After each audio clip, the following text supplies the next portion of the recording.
In this episode of Char TV, we're diving into the enigmatic world of out-of-place artifacts. These intriguing finds are considered anomalies because they appear in historical contexts where they shouldn't logically exist, suggesting either technological prowess or cultural advancements far beyond what we assume was possible at those times. Such artifacts ignite fierce debates and curiosity among both scholars and the public, challenging our traditional views of history and archaeology. Welcome to a captivating journey through the mysteries of the ancient world. Today, we'll explore artifacts so baffling and technology so seemingly advanced, they border on the mystical. From the underwater treasures of the Greek seas to the dusty sands of Egypt, these discoveries have confounded experts and reshaped our understanding of what our ancestors were capable of achieving. Our tale starts in 1901 off the coast of the small Greek island of Antikythera, where daring sponge divers uncovered a shipwreck that had been hidden for millennia. But this shipwreck was just the beginning. Each artifact we discuss today adds a new layer to the saga of human creativity and resourcefulness. So, relax and join us as we delve into the mysteries of the Antikythera mechanism, the Baghdad battery, the puzzling Dorchester pot, and the mysterious Saqqara bird. These aren't just remnants from the past. They are clues to the lost technologies and untold narratives of ancient civilizations. My name is Mason from Char TV, and join us as we unravel these ancient mysteries, shedding light on how our ancestors viewed and interacted with the world around them. Let's get started on this remarkable exploration of history's hidden wonders. Gather around and let me take you back to the year 1901, to a time when the mysteries of the deep were just beginning to be unearthed by daring explorers of the sea. Our story begins off the rugged coast of a tiny Greek island named Antikythera, where sponge divers, led by the intrepid Elias Stadiatis, discovered a shipwreck that had lain hidden beneath the waves for over 2,000 years. As they descended into the murky depths, they encountered statues, jewelry, and other treasures strewn across the ocean floor, remnants of a Roman ship that had met its fate on the sharp rocks below. But among these ancient artifacts was something truly extraordinary, a corroded device no bigger than a modern laptop, composed of bronze and wood. This, my friends, was the Antikythera mechanism. At first glance, it seemed to be nothing more than a lump of corroded bronze and wood, but little did anyone know they had stumbled upon what many would later call the world's first analog computer. The device, housed in a wooden frame and protected by bronze plates, was intricate beyond any technology known from that time. It was not until decades later, with the advancement of X-ray technology and 3D imaging, that the true complexity of this artifact would come to light. The Antikythera mechanism, as it was named, was composed of at least 30 meshing bronze gears. These gears were not crudely made. They were meticulously crafted, with teeth cut in triangular precision. Each gear was a part of a sophisticated assembly that calculated and displayed celestial information with astounding accuracy. Here's where our story delves into the realm of celestial wonder. The mechanism was used to predict the positions of the sun, moon, and planets, to track lunar phases, and even to forecast solar and lunar eclipses. It featured a dial that likely showed the Metonic cycle, a 19-year period after which the phases of the moon repeat on the same days of the year. Another dial displayed the timing of the Olympic Games, a celebration that unified the ancient Greek world. Imagine, if you will, a Greek scholar setting this device for a journey. By turning a hand crank, this ancient astronomer could see the heavens move before his eyes, predicting the movements of celestial bodies decades in advance. This was not magic, it was science, the kind of science that we had not imagined existed so long ago. But the question remains, who could have created such an advanced tool? The precision and complexity of the mechanism suggest knowledge of astronomy and mechanics that we only attributed to later civilizations. Some attribute it to the genius of Archimedes, though he lived a century before the ship likely sank. Others suggest it might have been influenced by the scholars of the Library of Alexandria. As our tale of the Antikythera mechanism concludes, we are left to wonder about the heights of technology and knowledge achieved by our ancestors. Hidden beneath the sea, it waited for the right moment to reveal its secrets, reminding us that history is full of wonders yet to be understood. This ancient device, a bridge between history and myth, continues to inspire awe and curiosity, a testament to human ingenuity and the timeless pursuit of understanding the cosmos. Now let's delve into the enigmatic tale of the Baghdad Battery, an artifact that, to this day, stirs the imagination and challenges our understanding of ancient civilizations. The story unfolds in the outskirts of Baghdad, Iraq, in the year 1938, where an intriguing discovery was made by Wilhelm Koenig, a German archaeologist. While excavating a site near the capital city, Koenig unearthed a small clay jar about 5 inches in height. This was no ordinary jar. Encased within were a copper cylinder and an iron rod, each carefully crafted and precisely placed. The copper cylinder, sealed at one end with an asphalt plug, enclosed the iron rod, which was isolated from touching the copper by the same bitumen seal. At first glance, one might assume this was a simple vessel, perhaps used for storage, but Koenig, intrigued by the construction, proposed a theory that was as revolutionary as it was controversial. He suggested that this clay jar might have been an ancient battery, possibly used for electroplating gold onto silver, a technique known as gilding. Imagine ancient jewelers in Mesopotamia harnessing the power of electrical current long before the modern world flickered to light with electricity. Koenig theorized that if the jar were filled with an acidic substance, such as vinegar or wine, it would enable a chemical reaction between the copper and iron, creating an electrical charge.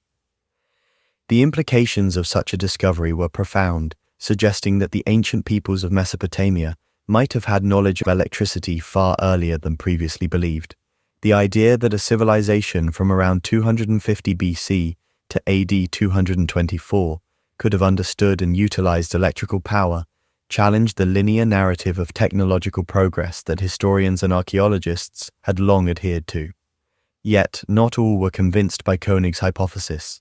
Skeptics argued the lack of inscriptions or records indicating the use of such technology. They suggested alternative explanations for the artifact's purpose, perhaps a scroll storage jar, as other similar jars were found to contain sacred papyrus texts. Despite the skepticism, the allure of the Baghdad Battery has not waned. It has inspired experiments by modern scientists and hobbyists alike, who have successfully replicated the device's design to produce a voltage. These experiments lend some credence to Koenig's original assertions, though conclusive evidence of the jar's use as a battery remains elusive. As our tale of the Baghdad Battery concludes, it leaves us with more questions than answers, a testament to the complex and mysterious legacy of our ancestors. Was it indeed a source of electrical power used for ancient experiments lost to time, or simply a vessel misunderstood by modern minds? This artifact, a small clay jar hidden beneath the sands of Iraq for centuries, challenges us to consider the possibility that ancient civilizations were far more advanced than we might have imagined, capable of discoveries that echo through the millennia, reaching from the past to electrify our imagination in the present. Now we delve into the curious tale of the Dorchester Pot, an artifact shrouded in mystery and controversy, which, if authenticated, challenges our understanding of geological and human history.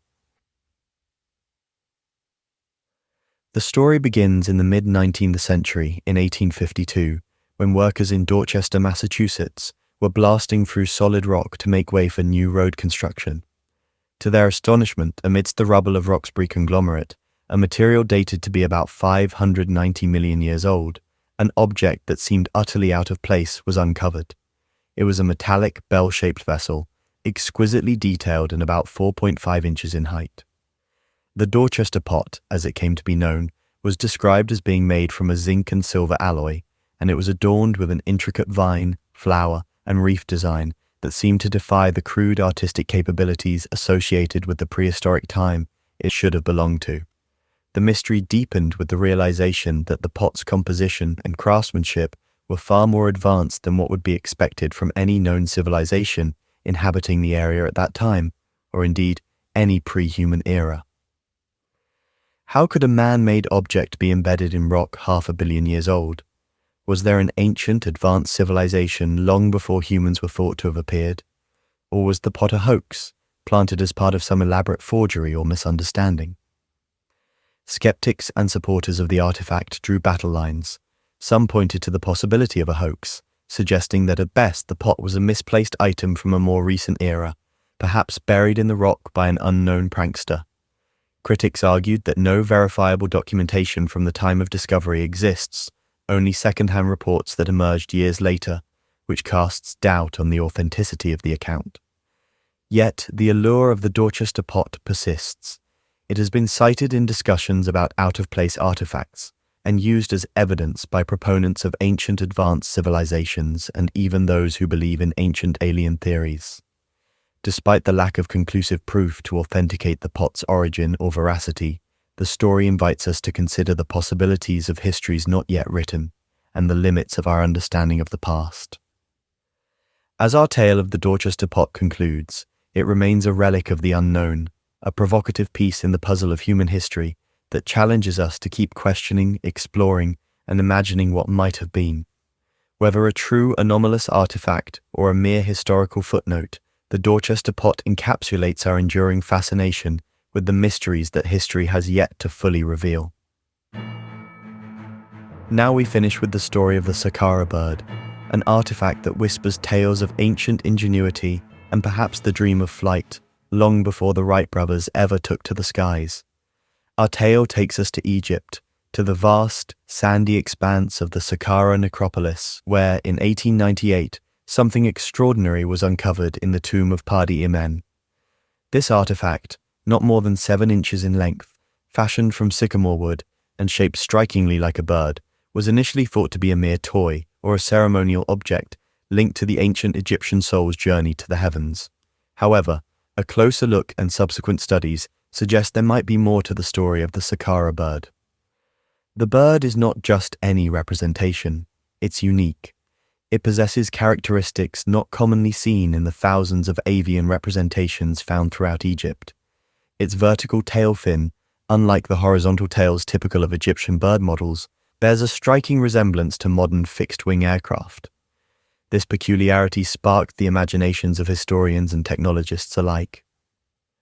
Could the ancient Egyptians have understood principles of aerodynamics? The debate began with the observations of Dr. Khalil Messiha, who speculated that the Saqqara bird might have been part of a more extensive study into flight. Messiha, intrigued by the design, conducted aerodynamic tests in the 1970s.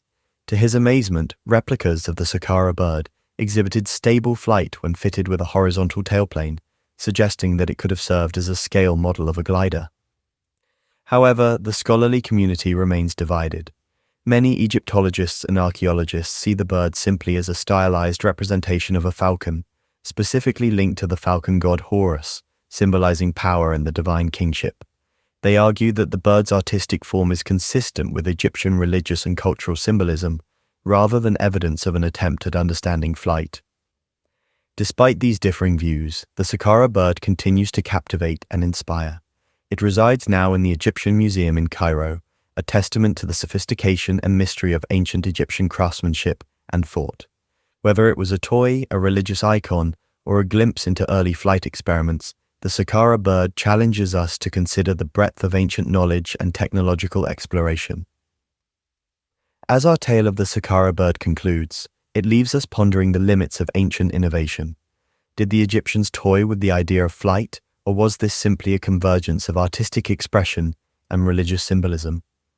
The true purpose of the Saqqara bird may remain a mystery, but it undoubtedly continues to flutter in the winds of historical speculation, encouraging us to question and dream about the ancient world's wonders. As we conclude today's journey, we invite you to reflect on these discoveries. What do you think about these artifacts? Do they suggest a different narrative of technological and cultural advancement?